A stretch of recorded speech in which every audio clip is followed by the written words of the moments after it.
이번 시간에는 템퍼스 AI 7개월 만에 다시 신고가를 찍었는데요. 추천주 리뷰를 한번 해 보겠습니다. 멤버십에서는 4월 말 그리고 5월 달 그리고 6월 초에 이렇게 중기로 추천을 드렸었고요. 추천 후에 71%가 상승을 했습니다. 그래서 뉴스가 하나 떴는데요. 템퍼스 AI의 템퍼스 픽셀 플랫폼이 FDA로부터 T1 및 T2 맵 생성 기능에 대한 승인을 받았다라는 소식이에요. 그래서 이제 바이오주는 어떤 임상 시험에 성공을 했다든지 FDA가 승인을 해줬다든지 그런 뉴스가 가장 탑 뉴스라고 볼 수가 있죠. 그래서 이것은 심장 MR 이미지 분석을 개선해서 의료진이 빠르게 정확한 결정을 내릴 수 있게 도움을 준다고 합니다. 그리고 템퍼스 AI 같은 경우에는 최근에 페이지 인수를 통해서 병리학 분야에서도 역량을 확대해 나간다라는 모습이고요. 거의 700만 건에 달하는 익명화된 병리학 슬라이드의 독점 데이터셋을 확보하게 됐다라는 겁니다. 그래서 이제 AI 의료 관련해 가지고는 템퍼스 AI가 지금 현재 가장 잘 알려진 그런 종목이라고 볼 수 있죠. 최근에 이제 캐시우드가 매도를 했다라는 소식이 있었는데요. 3만 주 정도라고 합니다. 그래서 이제 현재 그 아크에서 보유 수량이 700만 주 정도이기 때문에 그렇게 걱정할 수량은 아니다라고 볼 수 있습니다. 그럼 템퍼스 AI라는 그 종목에 대해서 특징을 세 가지 정도로 잡아봤습니다. 첫 번째는 뉴스가 생각보다는 적어요. 그래서 사람들의 관심은 굉장히 뜨거운데 뉴스는 굉장히 간간히 나오는 그런 모습이고요. 뭐 임상이라든지 뭐 기술 개발 요런 이제 빵빵 터지는 뉴스가 시장 기대치보다는 좀 낮다라는 거예요. 두 번째는 이제 부침이 굉장히 심하다라는 거예요. 상장 후에 겨우 2배 정도 주가가 올라왔는데 그 과정을 보시면은 뭐 산전수전 다 겪은 그런 차트를 보여주고 있습니다. 지금 보시면은 이제 전체 차트인데요. 지금 $40에서 한 $80, $90까지 올라온 모습이에요. 하지만은 그 중간에 이렇게 등락을 보시면 거의 뭐 3배씩, 3배수씩 차이가 나기 때문에 뭐 여기서 인제 바닥에서만 반복해서 잡았어도 10배권 나왔을 고 정도의 어떤 진폭을 보여주고 있습니다. 그래서 차트의 특징이 진폭이 엄청나게 큰 거고요. 이건 다시 말해서 꼭지에서 잡게 되면 엄청난 괴로운 구간으로 들어갈 수 있다는 거예요. 반대로 인제 바닥에서 반복해서 잡으면 굉장한 수익이 반복해서 날 수 있다라는 거고요. 그래서 여기서 봤을 때는 추세선이 일정한 어떤 고점이나 저점을 잇는 고런 선으로 만들어지지가 않습니다. 그래서 고점 포인트가 이쪽에는 이렇게 형성이 돼 있고요. 또 이쪽은 이렇게 또 형성이 돼 있기 때문에 요거를 인제 추세선 잡기가 굉장히 힘들죠. 그럴 때는 이제 수렴해 있는 어떤 이평선들을 기준으로 삼아 볼 수 있겠습니다. 그래서 여기서 보시면 이제 초록색 선이 61 선이고요. 그다음에 121 선이 이제 파란색 선이거든요.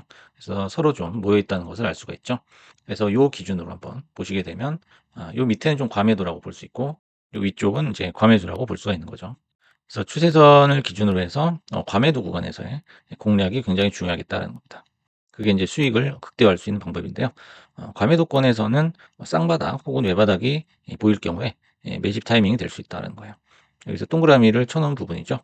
요 두 개가 인제 쌍바닥 또는 쓰리바닥을 만든 거고요. 요것은 이제 외바닥이라고 볼 수가 있어요. 그래서 쌍바닥을 찍었을 때 수익이 훨씬 크다는 것을 알 수가 있습니다. 그리고 현재 인제 저점하고 고점이 함께 높아지는 그런 모습을 보여주고 있고요. 규칙적인 파동으로 어디서 사고 어디서 사지 말아야 될지 이미 패턴화된 학습 자료가 차트를 통해서 만들어져 있다. 그런 상태다라고 볼 수 있어요. 그래서 인제 일중 단타 시에 갑자기 들어가면은 꼭지에 물릴 수도 있다는 거예요. 요거 인제 분봉 차트를 보시겠습니다. 여기 어제의 인제 5 분봉 차트인데요. 10시 반 되자마자 이렇게 뉴스를 보고 쏘아 올린 겁니다. 그럼 대부분 인제 이렇게 요 정도까지 보시다가 들어갈까 말까 하시다가 요쯤에 인제 많이 들어가십니다. 하지만 인제 잠깐 올랐다가 빠지게 되면 굉장히 인제 공포를 느끼게 되죠. 하지만 여기서 인제 보시다시피 별로 먹을 게 없어요. 먹을 게 없는 상태다라는 거죠. 그래서 요런 종목 같은 경우에는 뉴스가 뜨고 이렇게 시세가 나고 했을 때 요 시세의 연속성을 보장을 해줄 수가 없기 때문에 여기서 단기적으로 물릴 수가 있다는 거죠. 그래서 이런 부분은 조심을 해야 되겠다라는 거고요. 그다음에 이제 고가에 잡으려고 하지 않는 모습이 종종 포착이 된다라는 거예요. 그래서 보통 이제 차트가 신고가를 찍게 되면은 이렇게 가격대를 어느 정도 유지를 해 주는 그런 모습을 볼 수가 있어요. 그래서 여기서도 인제 비슷한 모양이 나왔죠. 이렇게 지엽적으로 포커스를 좀 좁혀 보면은 그런 걸 알 수가 있습니다. 하지만 요런 모습들이 이제 과거에는 나오지가 않았었죠. 그래서 어느 정도 폭등을 하게 되면 바로 빼버리는 모습을 많이 봤습니다. 그리고 올라갈 때의 기간보다 내려갈 때의 기간이 훨씬 길다라는 것을 알 수가 있어요. 요 시계열 구간을 얘기하는 거죠. 그래서 올라갈 때는 뭐 3-4일 만에 그냥 2배를 쏴 버리고 그다음부터는 그냥 죽음의 구간이 계속 나오는 거예요. 그래서 고가 근처에서 가격 유지가 잘 되지 않으며 일방적 상승으로 연일 신고가를 경신하면서 올라가는 주식과는 이게 체질적으로 많이 다르다라는 것을 알 수가 있습니다. 그렇다면 이번 중기 매매를 통한 교훈 세 가지를 한번 정리를 해 봤습니다. 첫 번째는 적자주, 바이오주는 절대 위에서 잡지 않는다라는 거예요. 그래서 적자 종목을 처음 보는 가격에 사는 것은 매우 위험하다라는 건데요. 처음 보는 가격은 신고가나 신저가를 얘기하는 거예요. 예를 들어서 오늘 신고가 90을 뚫고 91을 뚫고서 뭐 $100를 찍었다 했을 때는 가급적이면 요런 종목들, 적자 종목들은 매수를 해서는 안 된다라는 거예요. 반대로 이제 신저가도 마찬가지죠.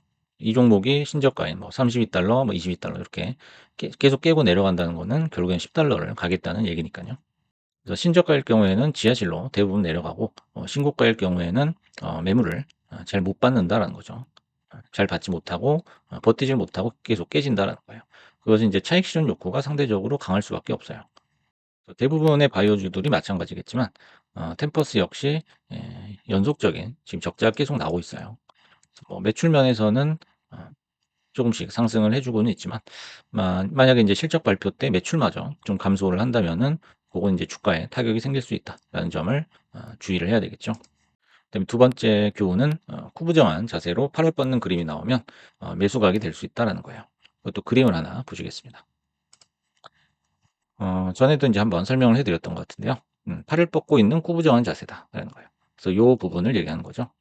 그래서 인제 쭉 올라가다가 이게 인제 고가놀이의 변형이라고 할 수 있는데요. 고가놀이하고 다른 점은 고가놀이는 거의 수직 상승을 하죠. 수직 상승을 한 다음에 이렇게 가격이 유지되는 그런 모양이고요. 팔을 뻗고 있는 꾸부정한 자세라는 것은 어 이제 뭐 수직 상승을 하진 않았어요. 하지만은 돛박형의 이런 계단식 캔들이 이렇게 붙으면서 지속적으로 상승을 하는 그런 모습이에요. 그다음에도 인제 21 선을 깨지 않고 가격이 어느 밴드를 유지하는 그런 모습을 보여주고 있습니다. 그리고 인제 21 선을 이렇게 쭉 타고 올라가면서 팔을 뻗어주는 모습이 위로 뻗어주는 모습이 나오면 그때는 한 번은 시세가 나더라라는 거죠. 그래서 상승 후 가격이 유지되는 폼을 보고서 추가 상승 우리가 판단할 수 있다는 거예요. 그래서 여기서 인제 사는 게 아니고 요 과정 한 2-3주 정도의 과정을 보고서 매수를 해도 늦지 않다라는 거죠. 그래서 수급이 들어오거나 뉴스가 들어오거나 뉴스가 나오거나 둘 중에 하나의 이벤트가 발생한다는 거죠. 그래서 뉴스가 없으면은 수급이 들어오겠고요. 만약에 수급이 안 들어온다면 뉴스를 띄워 가지고 주가를 올리는 경우가 많다라는 겁니다. 그다음에 세 번째는 각 테마별 스몰캡 대장은 쉽게 바뀌지 않는다라는 거예요. 그래서 선점 효과로 인해서 이름이 이미 각인이 돼 있어요. 그래서 뭐 바이오주, AI 바이오주 뭐 대표주 하면은 그냥 템퍼스 AI가 떠오르죠. 그래서 기본 수급이 잘 받쳐주는 그런 특징이 있다라는 거죠. 그래서 템퍼스 AI 같은 경우에도 평균 하루 1조 원 정도는 거래 대금을 계속적으로 찍어주고 있습니다. 그래서 다시 말해서 언제든 수급이 들어올 수 있다는 것은 우리가 저가에 잡을수록 좋다라는 거죠. 그리고 설사 이제 고점에 잡아서 좀 빠졌다고 하더라도 떨어져도 실망할 필요가 없다는 거예요. 그래서 저가에 조금씩 담아가지고 수익으로 전환을 해볼 수 있다라는 거죠. 그래서 이렇게 세 가지 교훈을 정리를 해봤습니다. 그래서 오늘은 추천주 리뷰 어제 급등이 나왔던 템퍼스 AI에 대해서 알아봤습니다. 감사합니다.